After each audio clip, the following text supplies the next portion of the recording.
In today's video, I'm going to show you how you can recover your old deleted photos and videos from your mobile. Therefore, without wasting any of your time, let's jump to the video.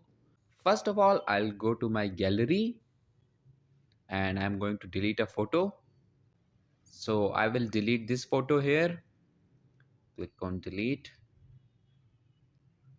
Okay, as you can see that the photo is now deleted. So in order to recover this photo, what you need to do is to download this application from the Play Store called ULT Data. Once the application is downloaded and installed, open it. Grant all the necessary permissions that are required to run this application. Now select whether you want to recover photos, videos, audios or documents. So I'll go with photos. Click on allow access. Enable it and go back. Again click on allow access.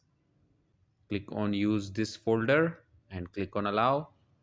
And as you can see that the deleted photo is still visible here.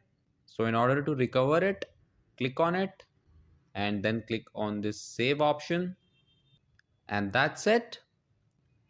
In this way you can recover your old deleted photos and videos and other documents. So that was it for this video and I'll see you guys in the next one.